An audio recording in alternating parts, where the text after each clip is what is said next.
Very quiet. Hey, Leon, down to your right. How's it going? How's fight week so far? Good. I've been here now for almost 2 weeks, so I've kind of got used to the Vegas time zones and just enjoying fight week for what it is, you know. Nice. And I guess, how's this one feel compared to the others? Any different considering who you're going against, the moment? Not really. I don't think it feels bigger than the world when I fought for the world title. I think that feels that was for me anyway. That was more pressure on me. You know, I think this one I've solidified myself like for the confidence that I can achieve what I've achieved. You know, so going out there fighting a guy in Colby Covington, a guy that I don't really like. I think it makes it easier in training camp. It makes it easier to show up and compete. You know. How do you balance that, right? Because on one hand, you're going against a guy that's kind of got the pro wrestling thing going on, but he's also, you know, we talked to him a few minutes ago. He had all sorts of insults to hurl at you about being a quitter and asking us to ask you what your IQ was and all this stuff, and draped out in the Donald Trump suit. So how do you balance motivating yourself in a healthy way versus like playing into the pro wrestling game, so to speak? Easy, to be fair, because I think everyone knows he's playing like a character, right? And even him after like when he fought Usman, I won't try and sell a fight, bro. You know what I mean? So it's like easier to take someone like that like as a joke, you know. And that's what I'm able to do. Just take it for what it is. He's a clown, and just treat him as such, you know. And separating his personality and the gimmick from his abilities, I guess, what do you see now that you've gone through a training camp and really studied him? There's not as good as everyone thinks, you know. He's a guy that's been stopped before by TKO, been choked out before, been taken down before, you know. So there's many ways that you can beat him. He's just a normal fighter that's more scrappy, basically. He's like Usman, more scrappy, basically, you know. And me and my team came up with a great game plan to neutralize everywhere where he's good at, and my aim is to go out there and take him out, you know. And I know when you when you last fought in March, you were kind of lukewarm about him being the next challenge for you. You said that, you know, that wasn't going to be the case. Now that it's here, do you still feel like he's really shouldn't be the guy on the other side? Like if it was a just system, or do you think he should be the guy? I mean, it's exactly Bilal right. certainly has a good case as well. Yeah, exactly. So I think no one in this room know why I was fighting for a title, but we're here now, and none of that matters. You know, like I said, all that matters now is Saturday night, going out there, taking him out. I am focused fully on that, and that's it. Whether he deserves it or not, it doesn't matter, because he's fighting anyway for the bout, and that's my aim. And I do want to get your reaction. We got news recently that Bilal is going to be weighing in as the backup. I know he's been asking for a rematch against you for a while. Do you feel like that was the right move? And do you feel like he's going to be the one that's next for you if you get through Colby? Yeah, maybe. But there's many guys that's been the backup for other cards and didn't end up fighting for the world title, you know. And let's say on Saturday night, one of the other guys do like a mad stand-up performance. Maybe UFC skip Bilal and put them in, you know. So who knows? But like I said, you got to fight them all anyway. So whoever comes first, it doesn't matter. Leon, you mentioned about Colby being a character and how in the past he said to Kamaru, like, oh, I was selling the fight and stuff like that. If he turns around to you and says, I was only joking about that, do you sort of go, I get it, it's a character? Or do you think, well, if you say those things, you're still saying those things, character or not? I don't know. I just don't think after over bear. Like maybe in the octagon as like athletes, like, oh yeah, like good fight, but I wouldn't be like go to the club with him after. We're just two different guys, you know. I feel like even without fighting, we just wouldn't be friends anyway. You know, I think his mentality is different from my mentality. His way of thinking is different from my way of thinking, and that's it. You know, we're just two different human beings, and but yeah, he sells a fight. I get paid. We all get paid, so it is what it is. So you mentioned that you dislike him. Is that like this guy personally, I can't stand him, I hate him, or is it just like this guy annoys me? No, I don't hate him. I don't know him like that to hate him. You know, I hate the character that he's playing. You know, I find it just strange that a grown ass man is walking around with another grown ass man in his clothes. You know, it's just a weird thing. I I don't get it because I'm from different like parts of the world from him. But if that's his thing, right? And yeah, fair play to him. Do you think just sort of, he's had these title shots, he got this title shot that you're not sure he deserved. Do you think after this one, you'll kind of prove that his time at the top of the division is over and that he spent too long on the shelf? I believe so. I can't see him because he's all turning on all the younger guys coming up. He's turning on all everyone that UFC offered him and sat out for 2 years. So now I can't see him winning the bout and then fighting all the young up and comers. I just can't see it happening. And I think when someone like that gets stuffed added to them so easily all the time that he feels like he can do that. So after being him, I truly believe he's either retire or move down probably. They keep calling out Islam, so let him go fight Islam in lightweight, You the Bilal rematch, does that interest you, right? We saw it play out and, you were winning that fight before the eye poke and everything. So does the rematch kind of interest you? Or in a way, do you almost feel like, I've done that already, I'd rather fight other people? I don't know. I'd like to fight other people probably, but like I said, if I have to fight Bilal, I'll fight Bilal. I feel like I've proven that I'm way better than him anyway, just from that one round. And but yeah, if he's next, like I said, I'll happily engage in it, and it's fine. I believe that I'm going to fight them all anyway. So why not fight them all as a champion? Why not fight them all as the king and making money for it, making pay-per-views for it? Why not do it then? So I want to fight them all anyway. So it doesn't matter who's next. And you mentioned, just a quick one for me. You mentioned, his suit and everything, but Colby was in here saying that if he does win, that it's actually going to be Trump wrapping the belt around his waist. So what do you make of that? I don't know. I think the whole scenario is weird. That's what I think. That's what I make of it.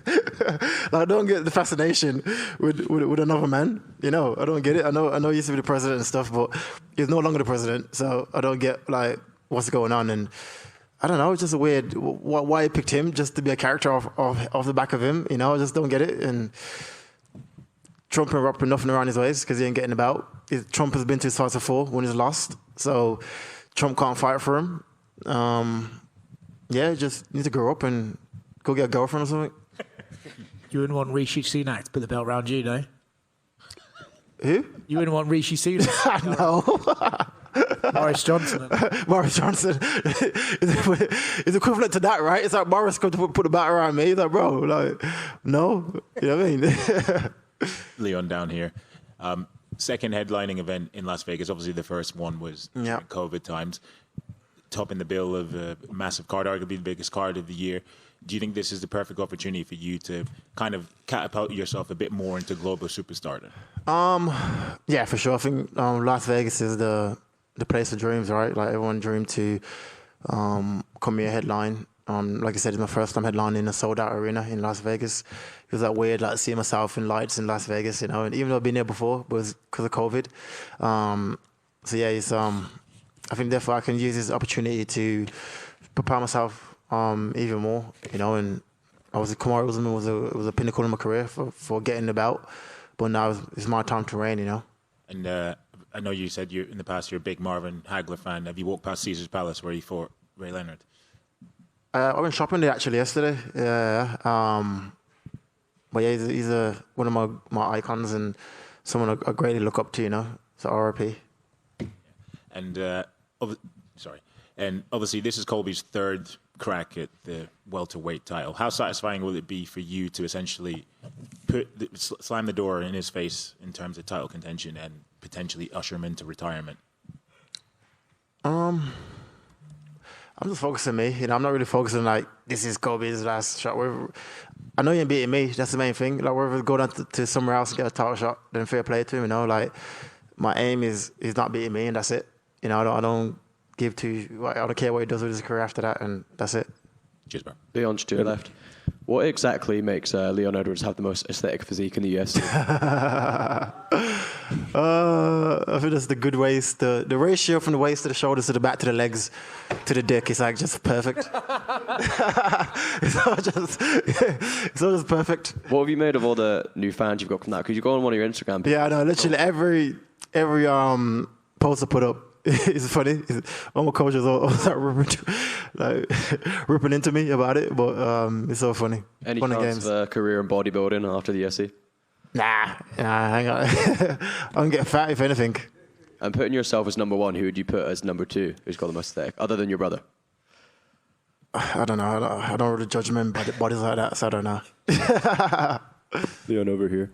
Obviously, I know you guys have a good relationship, but GSP is backing you this week, and I guess how's it like hearing that from a legend like him who held that very belt that you have now? It means a lot. It means a lot. You know, he actually texted me the other night and give me advice, and just he's a great man. You know, he came to the UK before. We went out at dinner and had a long chat. You know, so it was, for someone that I consider the welterweight GOAT, to be not just stingy with information, but like also willing to help and willing to give advice to the young up and comers. That's chasing for his record. That's what I'm trying to do. You know, I'm trying to beat his record, trying to be the best of all time, and not being stingy with it. I think that shows the kind of person he is. You know, he's a great man, and I wish him well in his retirement. You know.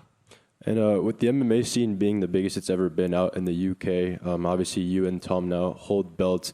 Does a win here help your case of potentially taking part in a stadium event out there? Yeah, 100%. Like I said, having Tom now that went and took him out so quick, I think it only speaks volume to mixed martial arts in the UK, you know, and to have two champs at the same time, I think it's a perfect time to get a stadium show done. You know, I feel like we've definitely earned it over the years, and we'll definitely deserve it, you know. So, yeah, 100%. And speaking of stadium events, you played in the Soccer 8 charity match. You played as a goalkeeper, and safe to say, it didn't really go out the way you wanted it to. How was that experience like playing in goal? I think the whole experience was just sick anyway, you know, just for such a good cause. And it was like mad scary as well. Everyone just like charging towards you with the ball. It was different, but like I said, something I want to do again next year because it's for a good cause, and it was fun. And you're an Aston Villa fan. How happy are you seeing the run they're on right now in the Premier League? Nah, I'm chuffed, you know, because like I said, when I first came to the UK, I went straight to. I live in Aston, which is where Aston Villa is, and so to see how well they're doing, and they were like the underdogs, and now they're like reigning. It's just similar to my story, you know. So yeah, I'm happy for them for sure. Would that be where you want to fight at the Villa Park? Yeah, that was sick. If that could happen, that'd be sick. Yeah, definitely. Awesome. Thank you. Leon, we know that you won the title in an epic comeback fashion. You defended it, making a statement. Do you feel like that defense changed the conversation around you as a champion? Yeah, for sure. I think it definitely helped, you know. I think everyone was saying it was a fluke before when I knocked him out. So when we went out there and beat him convincingly in my hometown, I think that proves my case that I am as good as what you think I am. And so, yeah, but I feel like this performance I'm going to put on Saturday night, I think that's going to be my standout performance, you know, and that's going to open the eyes to just the confirmation of just how good I am, you know.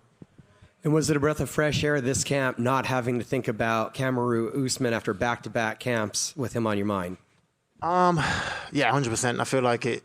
Even though I grew in the camps that I've had with Kamaru, it's good to have like a fresh new opponent, similar stylistically kind of fight, but a totally different person that you got to focus on and break down, and so it's perfect. And it seems almost impossible to get away from all of Colby Covington's comments. So do you take almost enjoying it and finding the humor in all of the content he's producing? Yeah, it's funny. It's funny. Like I said, the guy's a clown, and it's easy to just says random shit, you know. So it doesn't make sense to nothing. You're just talking just to talk, and so it's easier to just deal with it and laugh at it, you know. Thank you. Leon, I feel that obviously your grappling has been very underrated through your UFC career, especially your work in the clinch. Is that where you feel that you can be a little bit dominant in this fight and kind of force Colby into a striking match? I'm going for a mixed martial arts match. I'm not trying to keep it on the feet or on the ground or wherever. I'm willing to go where the fight goes. You know, I feel like I said, he's been taken down multiple times in the UFC. He's been choked out in the UFC. He's been hurt in the UFC. So why can't I do it? You know, I was the first guy to take Kamaru down. Everyone thought he can't be taken down. So a guy that can definitely be taken down, that's way smaller than me. So once you feel my size and my strength and my power, I think he's going to feel the difference, you know? Yep, you said that you wanted to retire Colby ahead of this fight. We've not really seen you get that dark and talk about your opponents like that before. What kind of drew out those comments? Did I just want to retire him? I didn't think I said that. I think someone asked me, would he retire after the fight? I was like, maybe, because I said I can't see him fighting the younger guys that's coming up. Because he's turned them all down already, and sat out for 2 years just not to fight them. So I can't now see him winning the bout and being a very active champion and fighting all the younger guys that's trying to come up and take his bout, So if he does lose, I think he either walks away or move down to another weight class, Last one from me. Out of the 2 welterweight fights that you share on the card, who do you think is standing out as your biggest opponent moving forward? We'll see Saturday night. Like, who knows? Like you might say a name today, then Saturday night to get panned out. You're like, oh, but you're no longer in the running. And so let's see Saturday night who stand out, and we'll go from there. Thank you. Leon, one question over here. Got a lot of big personalities at the press conference tomorrow. 5 of the guys on stage all ultimately want to fight you. Mentally, how do you prepare to deal with all that in front of everybody? It's good because my last fight I was a headline, so I had to sell the card. I was in my hometown. There was a lot of pressure on me, so now I can sit back, let them all bicker and talk shit and go out there and perform Saturday night, So I feel like it'd be an easier press conference for me because Colby chatting shit. Who else? Paddy talks.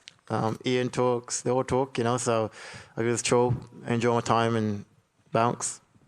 Thank you. Leon down here. Are you looking forward to finally facing off with Colby after all these years of him talking breeze? Yeah, for sure, 100%. I just want to just have a look at him and let him know that I'm coming in to take him out, and size him up. I know he's way smaller than me, but I still want to see him in person. I've seen him before in London, but I haven't actually face off, so it'd be good to see him soon. Cheers, bro.